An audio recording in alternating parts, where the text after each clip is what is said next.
When my sister got into debt, my parents drained their savings to bail her out. But when I needed help affording surgery, my dad told me, "She has a future. You're just extra baggage." My mom added, "We can't afford to help both of you." I just nodded and said, "Thanks for being honest." For months later, I made a move they never expected. Now they won't stop calling, begging me, "Please just talk to US." Hey, Reddit original post I-27. And if there's one thing I've learned about family, it's that blood doesn't always mean loyalty. I wasn't born with a silver spoon, but I never minded. My parents always emphasized hard work and personal responsibility, and for most of my life, I believed in those values. I lived by them even when it meant struggling while watching my younger sister get chance after chance handed to her on a silver platter. Her name's Brielle. She's 25 now, but for as long as I can remember, she's been the golden child. She crashed 2 cars before turning 21. My dad bought her a third one without flinching. She dropped out of college twice. They covered her tuition both times. Credit card debt? No problem. Mom and Dad refinanced the house once just to get her out of trouble. They always had an excuse for her. She's young. She's trying. She has potential. Meanwhile, I worked from the day I turned 16. I paid my own way through community college, then got a tech job right out of school. No handouts, no car gifts, no tuition support. I didn't complain. I thought maybe it was just about different parenting strategies. Maybe they believed I could handle things on my own, and I could until I couldn't. 6 months ago, I started having serious health issues, sharp abdominal pain, nausea, blackouts. I tried to tough it out thinking it was stress or poor diet, but it got worse fast. After collapsing at work, I was taken to the ER. The diagnosis, a rare intestinal condition that would require surgery and a pretty long recovery. The worst part, even with my insurance, the out-of-pocket expenses were massive, over $14,000.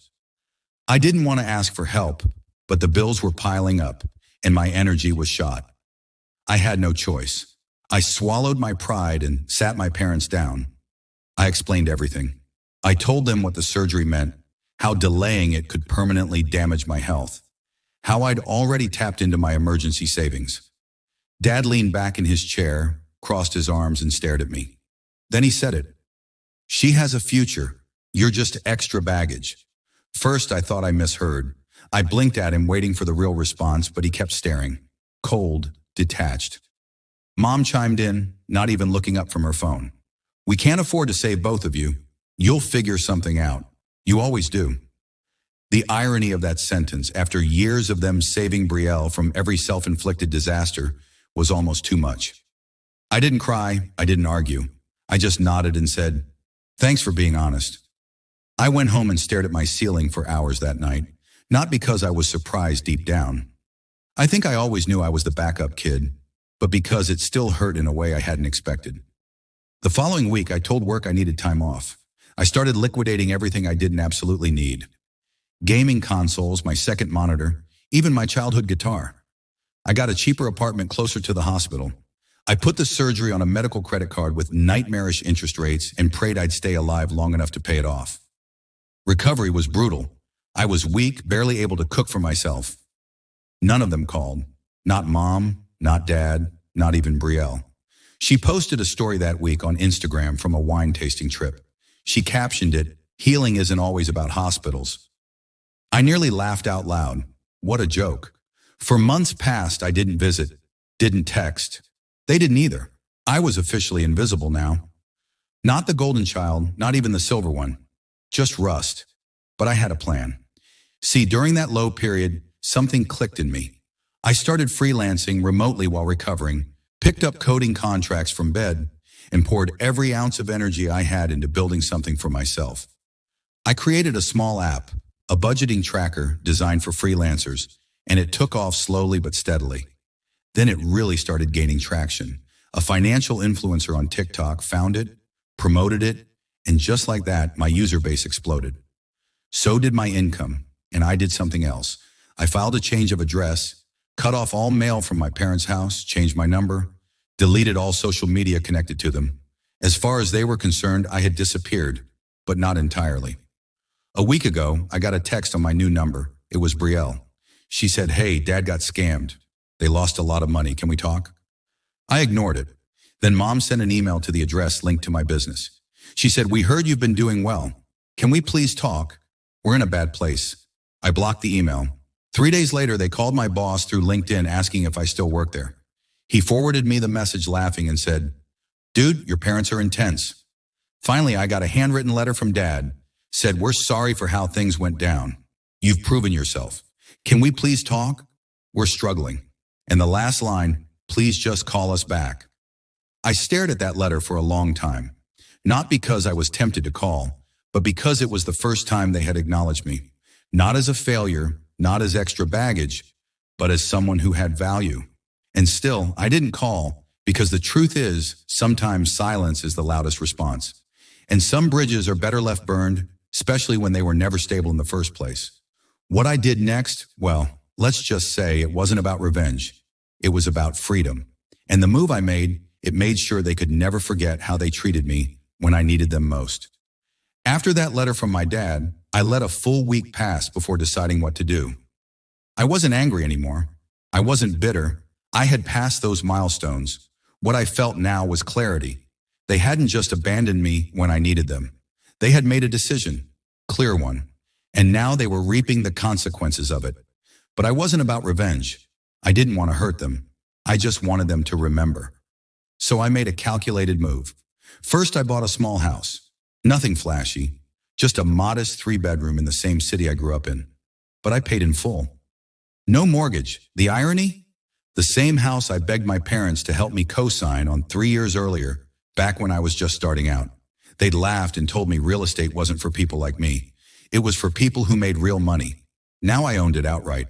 Then I made a public donation to the local hospital that had taken care of me. Enough to put my name on a plaque outside the wing where I'd had surgery. It read, "In gratitude from someone who was never extra baggage." And finally, I sent them one letter. Just one. It was short. "Hi, Mom. Hi, Dad. I got your messages, your letters, your emails. I wanted to let you know that I'm okay. I had the surgery. I recovered. I built something on my own from scratch. No help, no favors, no handouts. Just me. I know you're struggling now. I know Brielle's in trouble again. That's unfortunate. But I hope you understand why I won't be coming home. Not for dinner, not for holidays, not ever. Some bridges can be rebuilt, but the one you set fire to, you stood there and watched me burn. I hope she was worth it. I hope she still is. Your son for now only a name. I didn't send a return address. I didn't sign it with love. I just let the words sit there like a mirror, because sometimes people need to look at their reflection without filters. Brielle tried calling again 5 times in 2 days. I never answered. Then she sent one long message. A rant, really. She said I was being selfish, that family forgives that I was kicking them while they were down.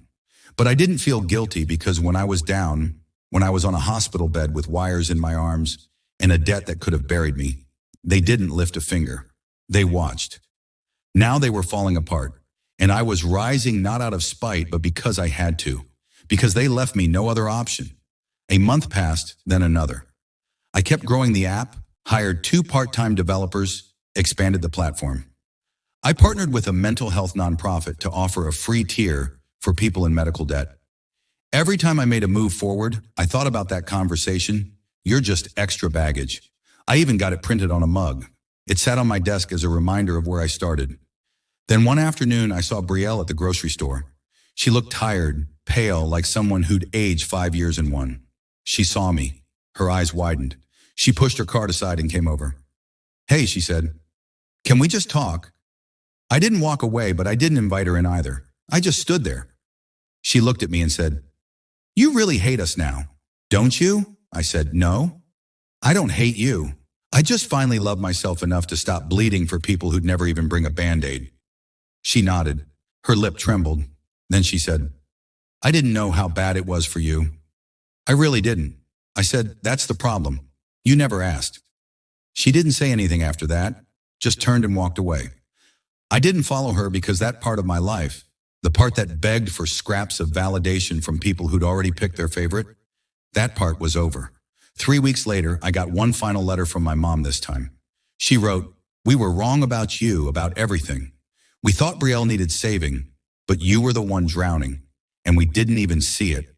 We're sorry. We'll always be sorry. But if you ever decide to come home, the door's open. It was the first time in my life I'd seen humility from her, from either of them, but I didn't respond. I didn't rip the letter up either. I tucked it away in a drawer next to my medical bills, all stamped paid in full. Sometimes I reread it, not because I plan to go back, but because it reminds me of something powerful. That the family you build through resilience, through growth, through healing can be stronger than the family you were born into. I still live in that modest house, still grow my business, still keep my circle small. And when people ask if I talk to my family, I just say not anymore. But I talk to myself now, and for once, I listen. If you like the video, don't forget to hit that subscribe button and stay tuned for more dramatic Reddit stories. Thanks for watching.